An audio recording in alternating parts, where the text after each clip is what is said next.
Mr. President, another election night in America, another win for women's choice, another win for democracy, another win for the Democratic agenda of jobs, infrastructure, lowering costs for the middle class. Another terrible defeat for the MAGA agenda. Americans don't want hard-right extremists to govern this country. At stake last night was a woman's right to choose in Ohio, the governorship in Kentucky, cannabis reform in Ohio, control of the legislature in Virginia, state Supreme Court seats, and so much more. In almost every major election, Democratic candidates and Democratic issues prevailed. This continued and strengthened a trend of Democratic victories last year.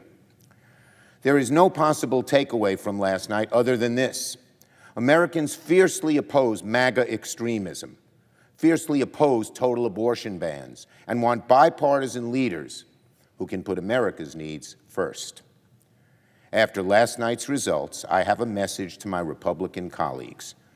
When the MAGA agenda can't win in deep red Kentucky, or in Ohio, or help you in Virginia, it's time to recognize MAGA extremism is the wrong answer, not just for the country, but even for the GOP. I hope Republicans in Congress see that after last night, extremism must be rejected and bipartisanship embraced. Time will tell if House Republicans choose the right path. I want to say one more thing about the results in Ohio. With strong support, the people of Ohio have voted to legalize the recreational use of marijuana. Americans think it's long past time to enact cannabis reform. So here in the Senate, I'll continue to work with colleagues on both sides and my good friend Senator Brown to keep moving on bipartisan cannabis legislation as soon as we can. Mr. President, last night shows just how precious and vital and sacrosanct our system of elections is. It shows how much work we have to do to preserve democracy so that it can survive in the 21st century. Today, senators from both sides of the aisle will take the next step in keeping our elections secure, this time from the powerful changes wrought by artificial intelligence, AI.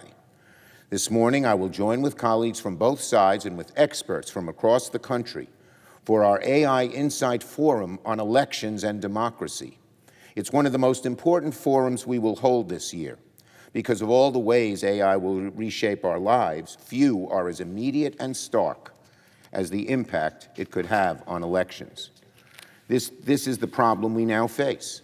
If left unchecked, AI has the potential to erode our democracy from within and from abroad.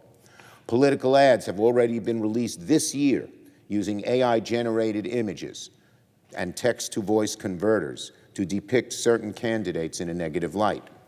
Uncensored chatbots can already be deployed at a massive scale to target millions of individual voters for political persuasion. And unfortunately, once damaging information is sent to 100 million homes, it is hard, oftentimes impossible, to put the genie back in the bottle.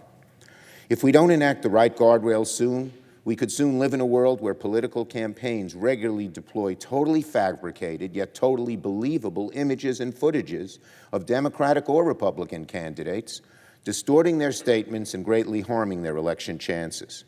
Protecting our elections from AI's risks isn't just an issue for Democrats nor just Republicans. Everyone will be affected.